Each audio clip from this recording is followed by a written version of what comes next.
Today, I have a very, very special guest. I just used two varies because I've been wanting to interview and chat with Anya Razina from Restream for a long time. I was definitely first a user for a long time, for Anya Razina, and actually Restream is one of the proud sponsors I have on YouTube. We're going to dive into so many different topics today. In particular, we want to talk about how live streaming, especially using Restream, but live streaming in general can grow your business and exactly how to do that, for content creators and for example, podcasters, YouTubers, speakers, authors, people you see on LinkedIn, you see on YouTube these days. So I will say there is a part two with Anya, but I think we're going to tease out some of the information related to sponsorships and how that generally works for creators. So please stick around. Use chat, use live chats, and if you guys hop on at any time, just drop us a note. And if we don't get to your questions now, I'll be sure to follow up afterward. Still welcome, Anya. Thank you so much for being here. Faye, thank you so much for having me. I'm super excited. Oh, first of all, I love your background. I have no idea that you're going to have this sort of sunshine background. Wait, is this like a new creation I've not seen before? Yeah, this is relatively new. So we're using this kind of like a selfie mode, but if you use the wide angle thing, you'll see like there's even more to this background situation. Yeah, like you see how you back in. You can swap us. Yeah, so like I have all the plants that are just hanging out with me here, and like my little lightsaber, at least that's how people refer to it, and a couple of other things in the background. Yeah, that's the new background that we created. It's actually a tapestry, so it's not painted. It's kind of like a elegant solution to make sure that we can change them around, because we feel like it's important to kind of set the mood for different seasons and different shows and situations. So yeah. That's my superhero sunshine behind my back. Absolutely. So where are you currently located, Anya? We are in Austin, Texas, so this is where our headquarters is. We have two major offices at Restream. One is in Austin, and the other one is in Kyiv, Ukraine. So kind of depending on what you're working on at Restream, technical side or more marketing, sales, business side, you're probably in one of those locations. But of course, nowadays the world is pretty global, and our team is actually very spread out. We have people in San Francisco, in Canada, in other countries in Europe. And of course, a lot of people are just remote. So it's a small-ish team, but very global. Yeah, you guys are super powerful. And I mentioned this to family, friends, other content creators, and I always tell them that Restream is literally one of the most solid, sponsors out there. And I know that you, Anya, you're the head of influencer marketing over there. And for people who are not as familiar with your title or what that even means, could you give us like a high-level view of what it is? Yeah, absolutely. It is a very strange title. And whenever I talk to people kind of outside of Restream or social media or live streaming world, it is kind of difficult to grasp, like, what does it even mean, influencer marketing or influencer marketing manager? So my mission in the company is to build relationships with content creators, opinion leaders, and trendsetters, and educate them on the power of live streaming in general and how Restream is the perfect tool for that in particular.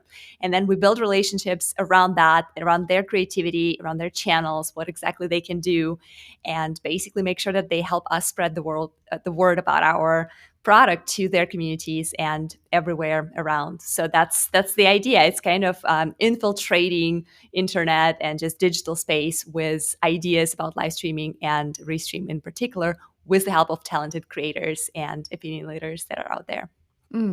It's so lovely. And I'm going to just add in one more question, and we're going to dive right into live streaming, which is, a lot of the brands are still thinking sort of in the old days, you see Coca-Cola, even back in the day, we're going to hire talent who's only here to shoot a piece of advertising.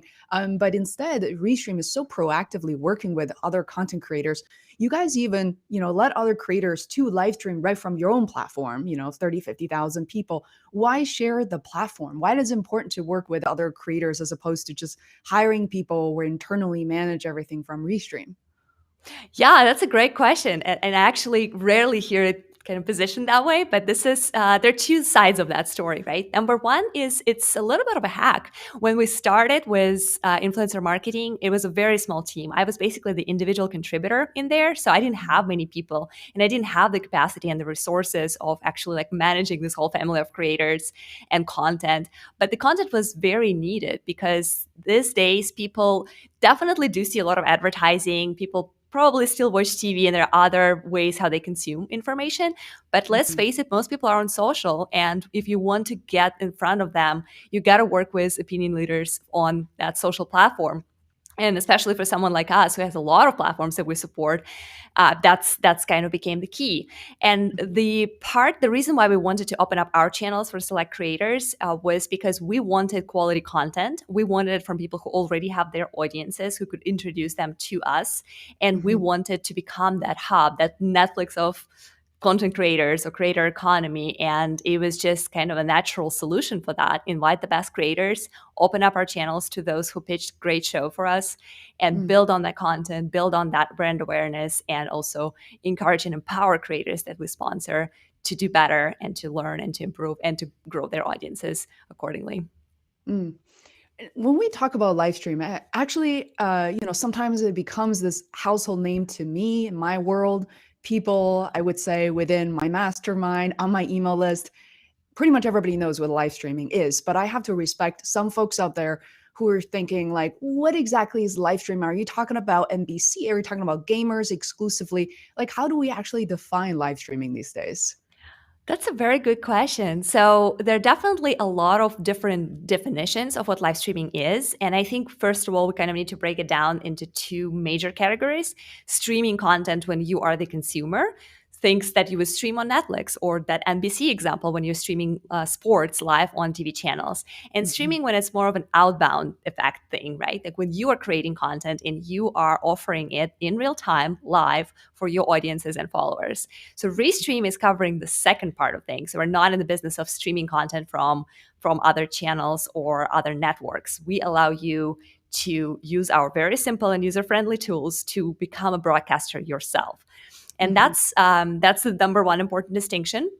And then when it comes to different industries, yes, historically streaming was very much associated with video games, and gameplay was the most common type of content to stream. And I tell you why, because it's easy, because video games are dynamic, they're beautiful graphically, they already have a storyline most of the time. And you don't have to create all that stuff. All you need to do is just play. And for a lot of people, it's fun. You know, it's relatively easy. Some games are more complex than others, but generally it's pretty easy to just follow the line and the flow of the game. And that immediately creates great content. So that's why historically gamers were the ones who kind of pioneered the live, real-time interactive content on social. But of course, fast forward to 2021, we see people from all industries who are benefiting from that same idea of real-time, trustworthy, authentic, two-way street communication. Something's coming from you as a broadcaster, and something is coming back from your community in the form of live chat. So that's what Restream is doing. Oh, it's so wonderful. And I have to say, I was evaluating a lot of, I would say, in your world, competitors, but Restream just surfaced to the top. And what's really incredible is I made the decision in May 2020, which I've mentioned to you, Anya, that it used to take so much time to record, produce, post-produce these episodes, launch it to, Anchor, Libsyn, whichever platform. And you have to wait because you have a schedule and you have to tell your guests later on. And I made the decision last May to basically go live with all my podcast shows. I made the announcement on social media. I held myself accountable. I started to tell all my other, especially publishing authors, to do the same leading up to a launch event. And the results were just phenomenal. I could easily say that my viewer audience were tripled. And frankly, for people who are watching this, I am not a technical, I study computer science, but I did not really have the patience or frankly the time to learn OBS and just figure out all that stuff. And Restream for me, it just plug and play. There's an easy way to update titles and description across, more than 30 different platforms. I only use about 5 of them. And it's just seamless. And right now we're streaming right from basically a Restream studio. So right from the browser. So Yeah, Anya, like what was it like for you to kind of hear this type of feedback, to learn that, oh my gosh, there are podcasters and authors, all these people using Restream? Yeah, it's you're spot on when you mentioned that it is a lot easier to create content live versus recording, because I do that too quite a bit. I actually create a lot of series for just a small short videos where I explain one specific feature or one specific use case of Restream. It's primarily for my own community on LinkedIn, but sometimes the Restream marketing team picks it up and we share it kind of like on a more global scale. But it's insane how when you compare the amount of time and effort that it takes you to create a 90-second video where I just talk about some small feature like how to invite a guest in Restream Studio, for example, versus when Mhm. you go live and have an interview with somebody or have a little masterclass on how to use the tool, which are both types of shows that I do. Definitely pre-recorded content takes a lot more time and effort, and live video is a lot easier to start with and to create. It takes a little bit Mhm. of courage because a lot more things can go wrong, but the Mhm. audience is much more forgiving. So because people accept and appreciate your vulnerability of showing up and just doing this. And Mhm. definitely most social media platforms that Restream supports do favor in their algorithms the live content over the pre-recorded content. So true. So you're also benefiting the thing that you mentioned earlier, how your audience was growing tremendously and how you noticed a lot more engagement from your community. It is because live videos are prioritized, and so it's easier to produce. It's much more authentic and interesting for the audience. It's a two-way street. It's interactive, and it's Mhm. also benefiting you as a creator growing on social media. So I think it's kind of like winning all around. Yeah, it's a win-win for everybody. And the authenticity part is really important. I want to display real quick. For example, Don Africa, right now in African Kenya, it's 6:40 p.m. Who's tuning in and telling me about, how he or she is using Restream on YouTube and Facebook. And it's very true that I started to notice how all these social media platforms were favoring live stream. And when you guys think about it for a second, it makes total sense because live stream means that it's there, the interaction's right there, and if you have questions you can ask it. And as you can see, we can actually display the chat and as well, which is really interesting to me. This is something that even a year or 2 years ago, it's something that we have to purchase so many things, spend a lot of money, kind of just mush everything together and expect them to break during a live show. But now it just works like this. And I'm learning so much about myself, frankly, and I kind of want to kind of pivot into the mindset a bit because I was not comfortable on videos for a long time. I'm not sure about you, Anya. I've been on YouTube since late 2019 and kind of working on my courage from recorded content to now this is live content. And I have to say that it sounds kind of jarring, but once you've done it a couple of times, it feels quite extremely comfortable for some reason. So, Yeah, yeah, totally. I have to say that just in general, for anybody, no matter what your abilities and skills and expertise is in, going live is always a daunting and very intimidating experience. And the reason is because you always have about 100 different things that you think are wrong with you or will yeah. go wrong with the stream. And those are two different categories, of course, but the combination of them can be really defeating. You mentioned, like, for me personally, I definitely was not originally comfortable on camera. I started live streaming when I joined Restream. I have never done that before. I did Mhm. work a little bit as a journalist, but it was all, of course, pre-recorded. And like you mentioned, it's a lot easier when you know you can screw up and you know the editors are going to make you look good and are going to fix everything. And when I started to go live, I realized that I'm losing that ability, that option to undo or cut certain things. Mm. So it was definitely a daunting experience, and a lot of self-conscious moments. Of course, English is not my native language. I moved here from Europe, and of course, this idea of being a foreigner trying to broadcast things Mhm. and acting as a host was terrifying. I thought, like, do people even understand what I'm saying? This is crazy. And a lot of people have all this kind of reasons. I don't look good on camera. I don't have the right equipment. I sound weird. I hate the sound of my voice. And Mhm. of course, with all of those self-conscious moments and all the scary things that can happen, that can go wrong, the internet will fall out, or your lights will break, or anything else. Mhm. Yeah, there's this scary space where you can put yourself, but you can always remember there's always one reason to go live, right? And for different people, that reason can be different. Some people are Mhm. really passionate about their product. Others really want to hear from their community and build those feedback loops through chat messages. Others just feel like this is the new way of building your brand and either personal brand or product.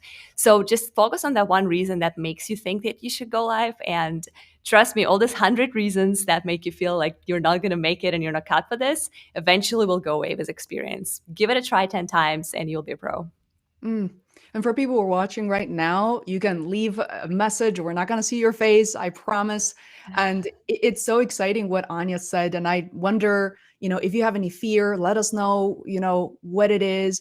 If you're an immigrant living in America or anywhere else, I was really concerned about, like, will people understand? Not even, I know I don't have too much of an accent, but there's certain things and points of references I honestly just don't know because I never, grew up here.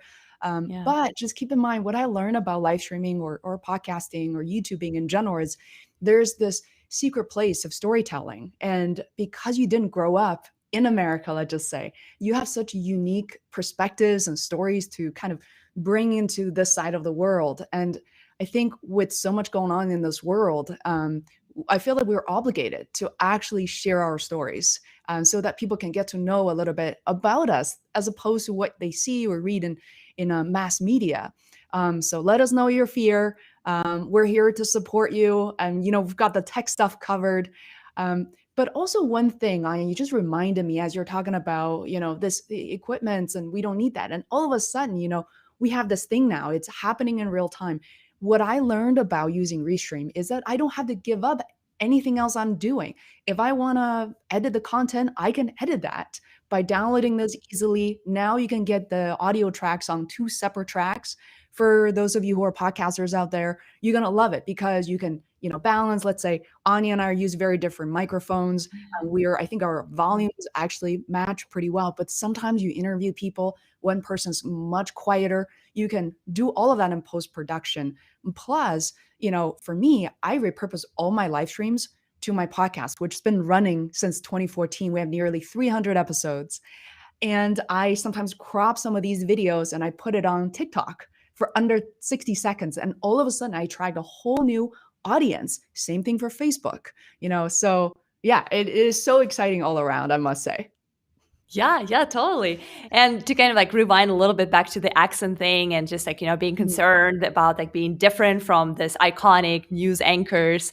I definitely had a lot of fears around that. And eventually what I learned is about accents specifically is that you can actually get rid of it if you want to. It's just a couple of months with a speech therapist and you can sound So true. as whatever anchor you like. And I thought about this very seriously. I thought about this, and then I realized that in the saturated world of different hosts and different types of content, actually sounding weird and having a little bit of an accent or some kind of like a foreign glare to you is a benefit. It makes Yeah. you stand out. You are different. And now when I'm appearing as a guest, like I'm here right now, like it becomes like that interview that stood out, like, oh, that foreign chick that said something about live streaming.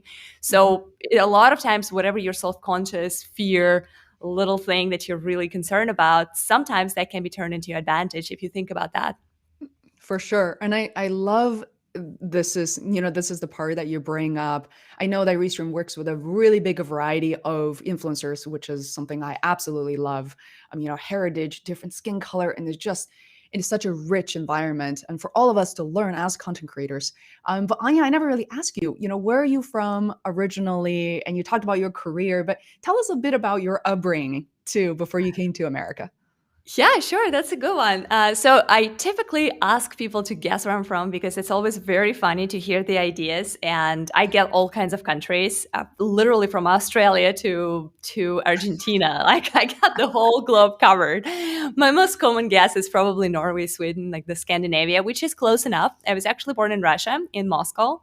Mhm. So most of my life, I grew up in Moscow, which is one of the biggest cities in like European part of Eurasian continent, and definitely very big, like New York times 2 or 3, if you think kind of like in American cities. And yeah, it was just one of those things. And I moved to United States when I was 24, so I was basically adult by that time. Like most of my kind of like shaping and forming already happened back in Russia, but my family was very international. They were ethnically Russian, but they were both very passionate about traveling, and they were taking us everywhere.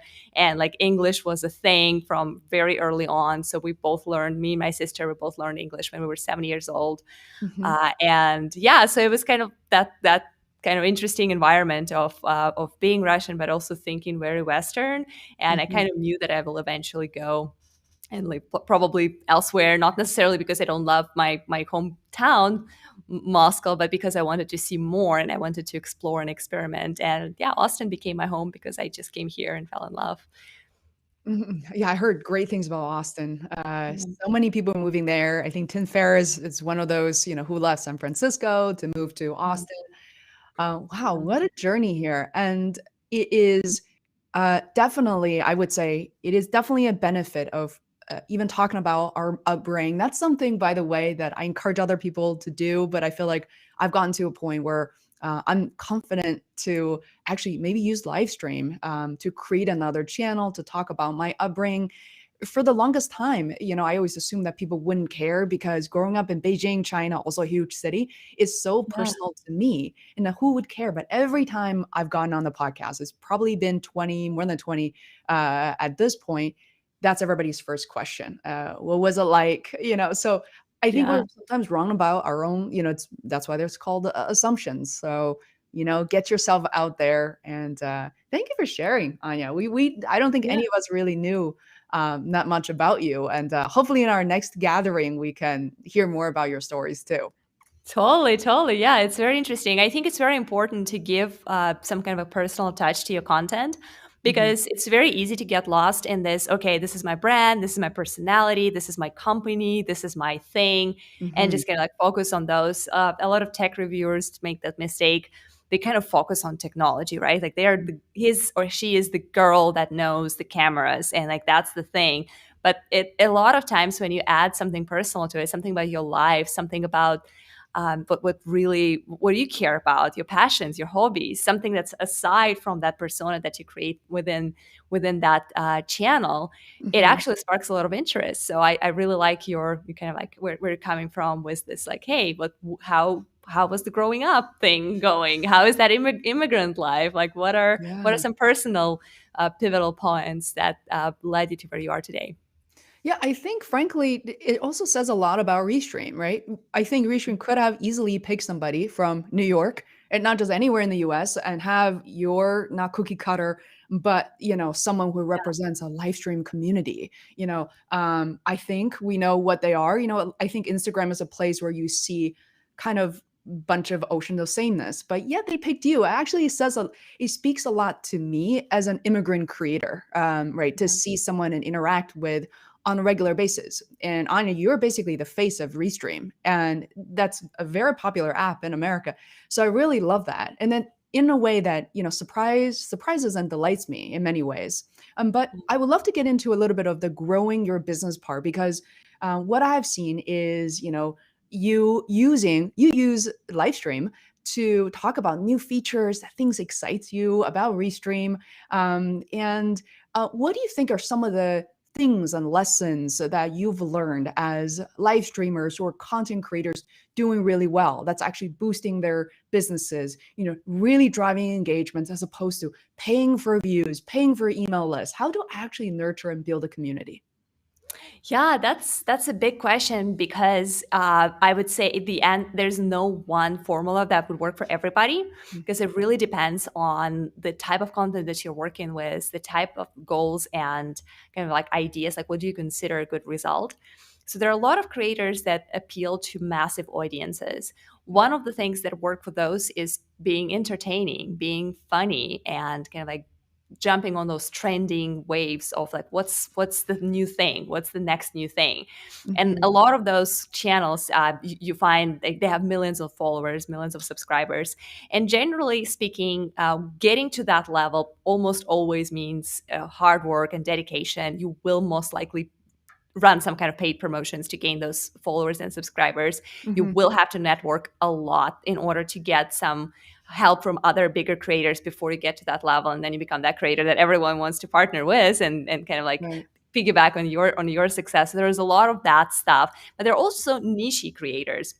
And kind of to Mhm. follow up on something that you mentioned about, like, cookie cutter New York, perfect live streaming host or somebody like that. Restream as a tool was primarily designed for creators who are not necessarily professional video editors or hosts. Mhm. Restream was designed for people who have a message to deliver, who have a product that they work with, and this is just one of their marketing tools. This is just an avenue for them to put it out there, to connect with their communities. So in that context, when you think about creators in that space, think about niche creators, people who are specializing in something that they are experts, that they have a lot of knowledge about. And this is that pool of sharing those skills, sharing the knowledge, and like building around that knowledge and that brand.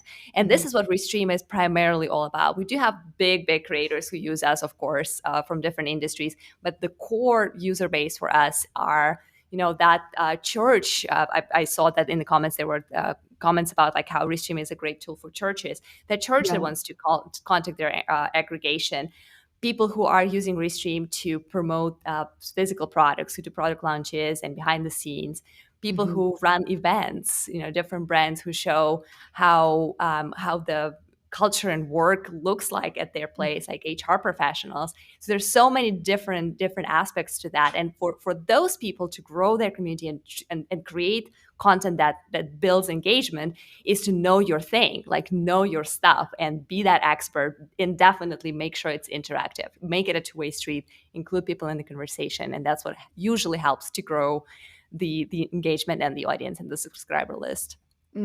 Yeah, that's definitely the way to go. And I think, that there's power in terms of instead of just sharing a link, an image, here you are talking about your product, and your product can be anything. You can be the product yourself. And, what I love is as we're talking, in the description below, people want to try Restream, they can, and the link is there. They can learn more about future events. It just feels so natural because you're providing value first and foremost. So I love that. And Anya, I want to really chat with you also about the consistency, right? So I know that people go live at different times. There may be babies running around, there may be other obligations. So I confess, I really want to get on the schedule, but at the same time, my guests are available at different times. So sometimes I don't. We will talk about pre-recorded live in a second. It's so super exciting. I'm going to be using that like 3 times in May. I'll speak to that in a second. But what's your take on going live consistently, say on a Wednesday at 5 p.m. Eastern Standard Time versus kind of going live more spontaneously? Yeah, totally. So I would say, in my personal experience, consistency definitely pays. Mm, And one of the kind of like cool metrics that I have to back this up, aside from my own just like very personal perception of this, is that since we are working with a family of about 16 content creators currently who stream to Restream channels as guest hosts, we mm, do track their performance. We do track like how they do and what shows do better and how many views they get on average and what's the total count. And I can tell that the number one, number two ranking hosts are the ones that have been going live on Restream channels for the longest time. So mm, people are used to seeing them there. They're used to their style. They're used to the type of content and the value that they bring. And they are the ones that are rating really well because people expect them to be there and they kind of know what to expect.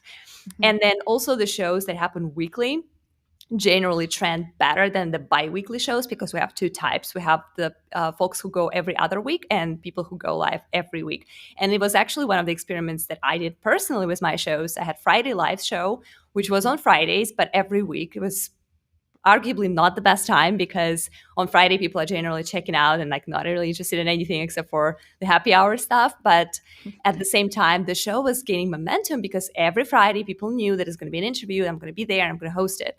And the new show is actually on Wednesdays, 10, 11 in the morning. And it is definitely like high profile guests and everything. But because it's every other week, and sometimes we have to shift things around for guests, just like you mentioned, to accommodate their schedules, it mhm, definitely gets less engagement and viewership, even though we promote mhm. it hard and the timing is arguably better. True. So consistency pays in my opinion, in my perspective, but that doesn't mean you have to go live every day and you Mhm, have to be like super anal about like the timing. You can mm, move it around a little bit as mm, long as you let your audience know what changes every time. And as long as you train them to expect this type of content with your style happening on a regular basis. Yeah, beautifully said.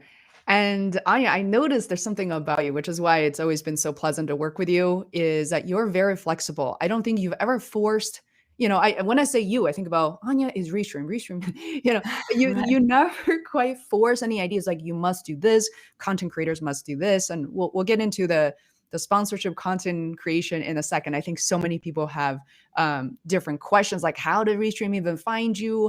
How does this all work? But I want to just talk briefly about pre-recorded live, guys. This was, oh my goodness, 2020 until today.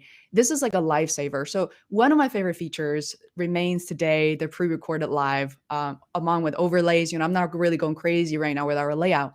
But here's the reason. I'm someone, I'm running a business, so I'm fairly busy.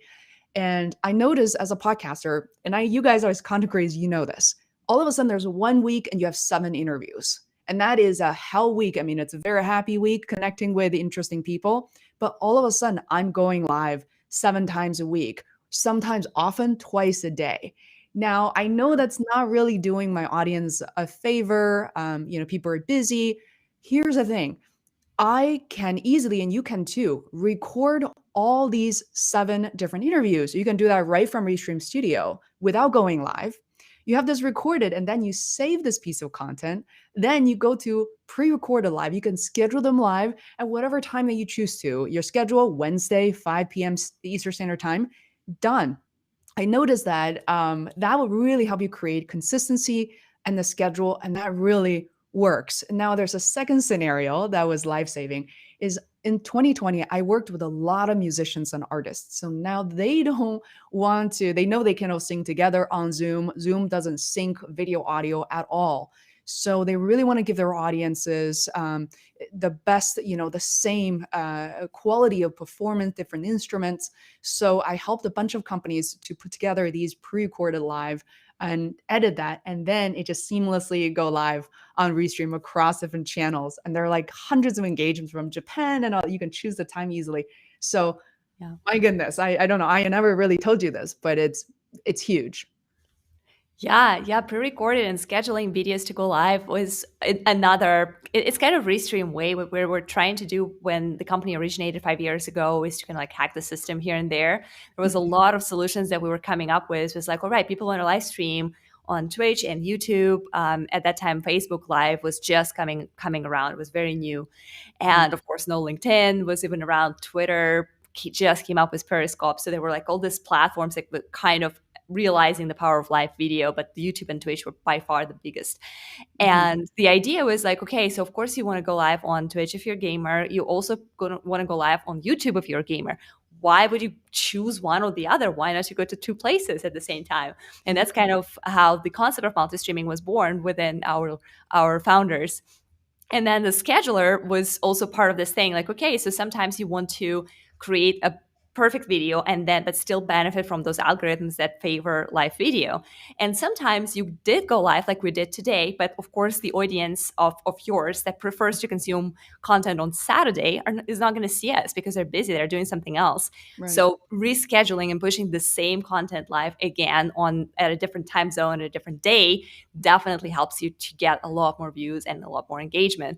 So yeah, and like my personal use with scheduler was around holidays because I chose to be off this December, like past December, just to spend some time with family for Christmas and all this amazing festive activities.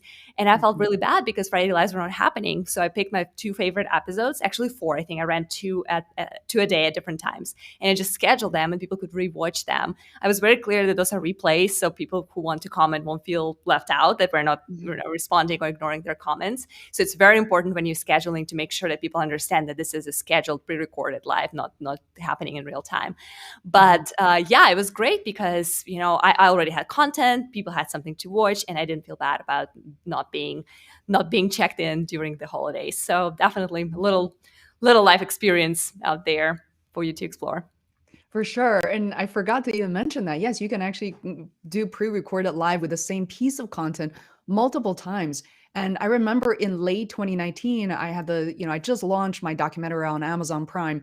And I wanted I didn't want to share the entire, all 5 episodes, but I used one episode with Sarah Cooper, actually, because, she was really picking up steam. And so I shared our interviews on Saturday, I think at noon Eastern Standard Time, 2 to 3 weeks in a row. And it was really interesting that the people who didn't catch it the first time were watching it, with the second time around.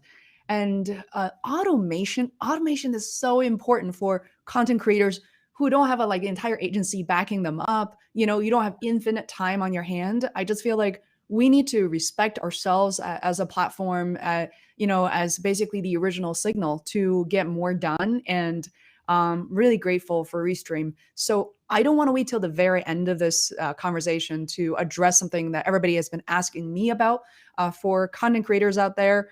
You see, this is maybe a segment I'll cut out and like re-release as another video, which is how sponsorship works.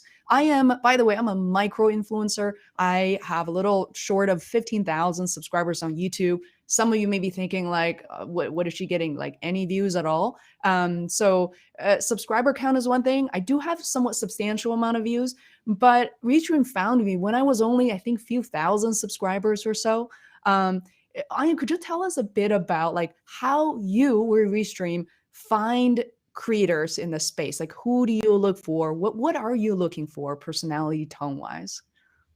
Yeah, so we do have now. When I started at first, it was very kind of like manual and medieval way of finding people. It was basically me just kind of scouting internet and looking at YouTube videos, putting the keywords in, and kind of trying to understand like who are the people who are reviewing streaming technology. That was my first kind of idea. Like, okay, if you're talking about cameras, lights, and microphones and streaming equipment, you might be good for us and review Restream as one of the software tools. Then just general gear reviewers. And then as we started to move forward with studio product and kind of like catering to marketers, social media strategists, entrepreneurs, kind of like that area of people, I was also looking for just people who talk about how to do live videos, how to do digital marketing, and those were kind of like two categories that I was looking at. Well, fast forward to now, of course, we have a lot more teammates on at Restream, and there are certain automations that are going. So we're constantly kind of searching and scouting multiple platforms at this time. We're looking at LinkedIn Live top voices. We're looking at YouTubers that are creating relevant content based on our keywords. And of course, we're also looking at Facebook groups and pages, see where people kind of aggregate to talk about live streaming and possibilities around them. And we look at the leaders and the top voices there. And of course, we then start the conversations. And yeah, we're big on diversity. We try to make sure that we cover different industries because live streaming is a solution for churches as much as it is for gamers or entrepreneurs or fitness trainers or financial advisors, right? There's so many different things and areas that we cover as a tool. So we try to talk to people in different industries and also bring people from different backgrounds because we believe that perspectives and different kind of like positions where you're coming from are very helpful in terms of us delivering our important message, which is everyone can be a live streamer. Love that message. And for those of you who are watching live right now, feel free to drop a comment. And if you watch this afterward, I always scrub and just make sure I find all the questions. And so when you talk about diversity and, people creating content trying to stand out, I think a lot of the content creators, the up and coming ones, and they're building their channel, they're getting monetized on YouTube, for example, or they have a monetized podcast channel. I was wondering, do you approach both YouTubers as well as podcasters, bloggers even? Like, what are some of the things that Restream is looking into? Yeah, so I personally oversee primarily video content, and I am a big believer that live video can be repurposed in all of those things. So I want to tell people that I work with that start with live video or add on with live video to what you're doing, and then everything else is going to come as well. So if you are live streaming and if you're using tools, like very simple tools like Descript, for example, or Anchor that you mentioned earlier. The Mhm. live video like this one that we're doing today can be immediately, just in a couple of hours of your editing time, repurposed into a blog post, because Descript actually does the transliteration for you, and everything we said can become kind of like an article interview, which is great for your blogs. You can repurpose this in a podcast. You can also use, again, tools like Descript in order to create short clips, just like a little video for your social, for your Twitter, for your LinkedIn, maybe a Mhm. little audiogram where you found some very insightful piece and you just want to put the picture of your guest and like do this little audio effect around it, and the captions, like closed captions that people can just get like follow along as they're scrolling through their social media feeds. So there are a Mhm. lot of things that you can do from that point when you created that live stream. So that's what we are mainly looking for. Podcasts are great, and we do constantly consider like different brand awareness things, but most of the time my number one goal is to connect with people who are either live streaming already or thinking about adding that element to their core content, because that's what we are, that's what we do, and that's the easiest thing for us to partner on, because if you're live streaming, it's easy to offer what we are offering to your communities. For sure. I'm gonna sidetrack real quick. I just remember, Anya, you recently spoke at a podcast. Is it Podcast Movement or a different event? Podfest. Podfest, yeah, that was Yeah. the Podfest one, yeah. Right. You spoke to the topic that you use is how to use live streaming to increase podcast sponsorships related to sponsorships. Could you, since I couldn't make it, so could you tell us a bit of like what that means and how podcasters here could be thinking about that? Yeah, absolutely. So I really wanted to build that conversation around sponsorship, is because that's kind of one of the biggest pain points for all podcasters, right? Like, okay, I Mhm. have content, I have all this stuff. Like, how do I monetize? How do I make this time and effort that I'm putting into this worthy? And a lot of people are struggling with that because there is no, so to say, a book text that gives you the steps and tells you exactly how to get there. And of Mhm. course, everyone's journey is different. So I wanted to focus on that from, again, from our perspective as a brand and how we want to collaborate with podcasters and like what can that can give to those creators. So an interesting thing about podcasters is that they are pretty much already live streamers minus one thing, and that's your camera. So they have everything else except for the cam. They have the mic, they have the audio equipment, they have the abilities to edit their content, they have the content itself, because if they have been writing podcasts, it means that they have a topic, and they have the audience, those people who Mhm. download those podcasts. So all they need to do is to add that camera, and then what it allows them to do is first amplify their reach, because they probably, as podcasters, as professionals, as individuals, build those communities on Facebook, on LinkedIn, on Twitter already. And Mhm. by adding live streaming to their podcasting content, they immediately activate that community. So all of a sudden, except for people who find them through downloads or whatever people get podcasts, all of a sudden Mhm. people can find them on all the social platforms. And I've seen big podcasters do that recently, especially during the pandemic. Mhm. Some NPR hosts like Guy Raz is a good example. He was just, how to build this podcast. That was his thing. And now Mhm. he's also live on Facebook. He's live on a bunch of different platforms. So that's just an amplifier right there. And then when you think about sponsorships, what does the sponsor want? There are two Mhm. things that they want from you. Number one is they want the reach. They want to access your audience and unlock those potential leads for their products. And number two, they want conversions. They want those people to be convinced that the product or the offering that you have for them is worthy of the money that we're asking, and also it's going to solve their problems. Mhm. So when you as a podcaster come to a brand and say, hey, I have this podcast and we have this downloads and like this are our numbers, that's a good message. But when you come in and say, hey, by the way, I can build different packages for you. I can do the podcast only, or I can toss in live video, and then the same content is going to go live on social. I can tag you, I can tag your LinkedIn stuff, I can tag your Facebook page and everything you need. So you get more exposures, you get more leads, and you can actually follow up and come in and comment on the interview that I did, featuring you and mentioning you. And that Mhm. for sponsors is extremely attractive. So Mhm. that was kind of the conversation, that by saying, hey, I'm not just a podcaster, but I'm also a live streamer, you amplify your audience and you also make yourself much more attractive to those people who are writing the checks for brand awareness. I'm so glad you were bringing that last point. I felt like you read my mind as leading into my next question. It's a lot of the creators that I work with, I speak with, they don't fully understand the relationship that it has to be a two-way street. And I love that about the way that I work with Restream as well. It's not like every single video needs to be integrated. I need to be talking about Restream and shouting at everybody to sign up.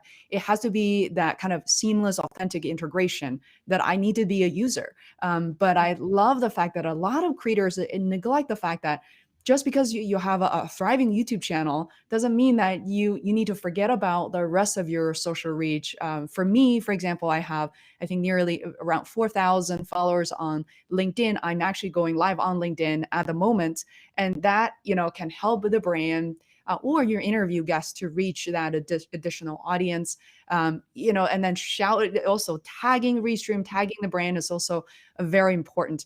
So this is great, Anya. What about in terms of the operational stuff? What's really important to a sponsor or a brand? The communication aspect of things, the reliability that people actually deliver what they say or they're going to deliver. Yeah, in that arena.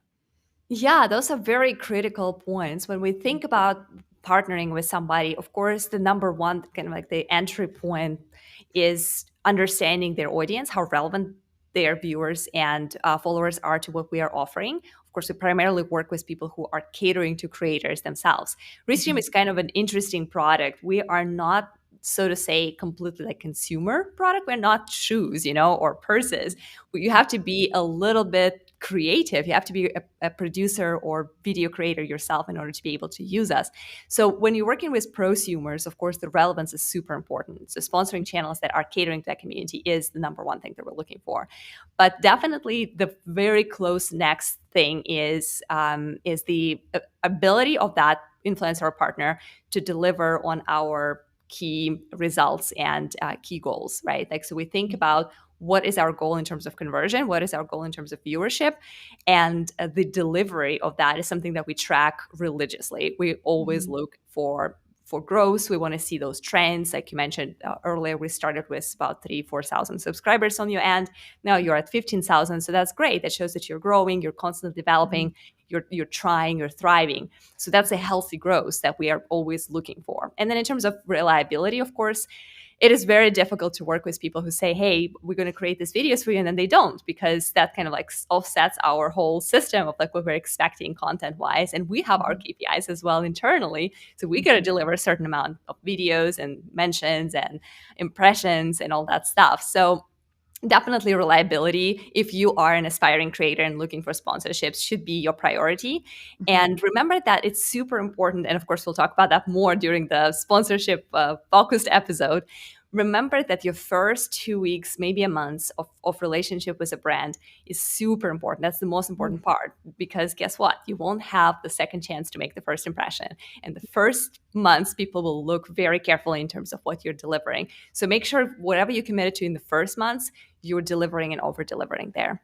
The over delivering is absolutely true. And the first month is actually very labor and I would say mentally intensive for both the brand and the individual.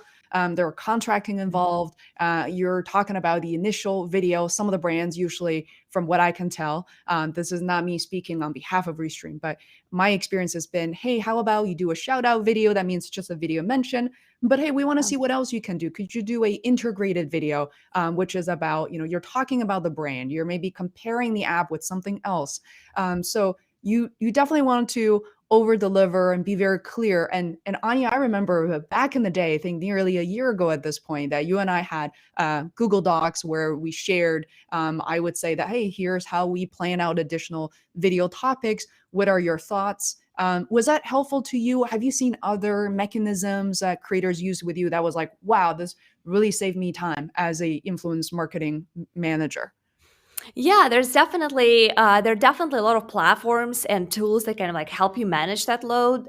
We're using very basic ones. I believe we're using Typeform just to collect the sponsored pieces, and then we have some automation that we built internally that allows us to automatically calculate, like, is this according to the contract? Is this what the influencer is supposed to be delivering? What is the viewer count and that stuff? And there are probably more sophisticated ways to do it, like more like tools that are even more kind of precise and specific about what you're looking for.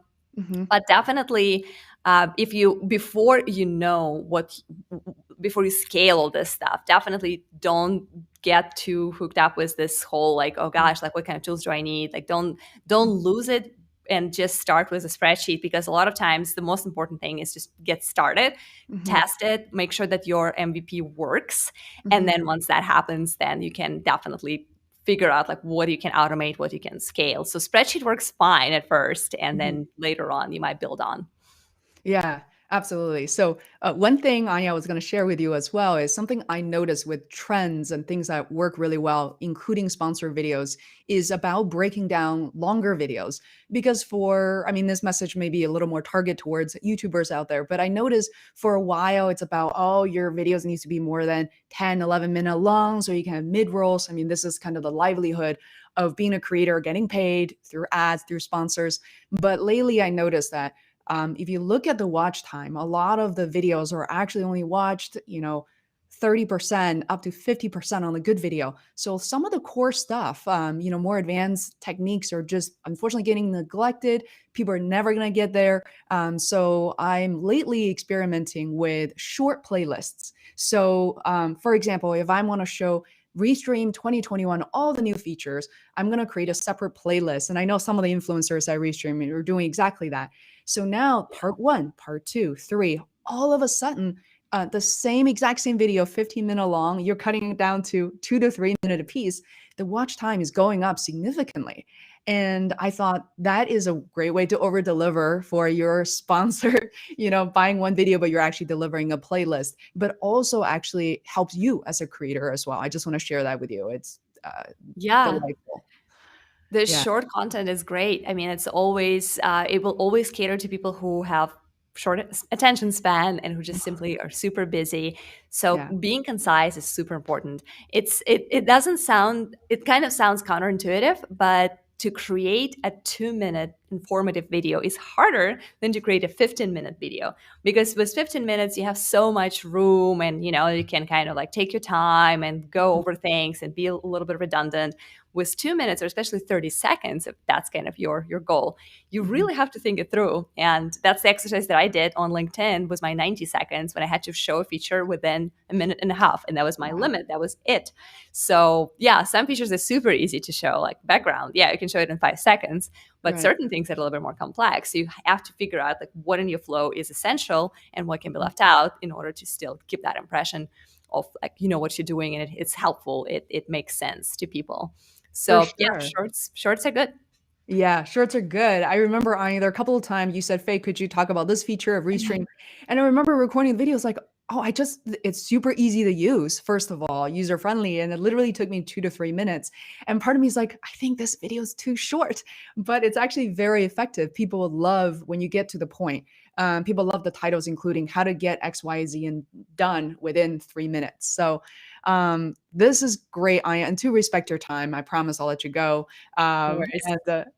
Yeah. So, is there anything that you want to say I haven't covered? We do have a follow up session on May 6th. Everybody, if you are interested in sponsorship, please come back during that session. Sign up for my newsletter. I'll let you know more about the details as well. But yeah, Anya, how do people find out more about Restream? Sign up link is below. There's a free version that you can use for a long time. So, yeah. Yeah, definitely. Restream free plan is not a trial, as a lot of people think, and it's not some kind of a temporary thing. You can use Restream for free forever. Yes, it will limit your abilities in certain ways, and it will not unlock the branding or recordings, a lot of like really cool advanced features. But in order to just get started and giving it a try and see if that works for you and your community, that's a great solution right there. So I guess my last words would definitely be give it a try, get out of your comfort zone, try going live. Maybe just do it for your personal Facebook profile, which is free, or your personal YouTube channel. Just get a feel and taste of it, and then think about planning that on the bigger scale for your brand, for your product, for your company. So Mhm. yeah, and I guess we'll see you next time in May to talk for really deep dive into sponsorships and collaborations with brand and how that could look for you. That's great. May 6th at noon, 12 o'clock Eastern Standard Time. If you guys include any sponsorship related questions, I'll be sure to kind of capture that ahead of us going live again. Thank you so much, Anya. I'm going to take us off live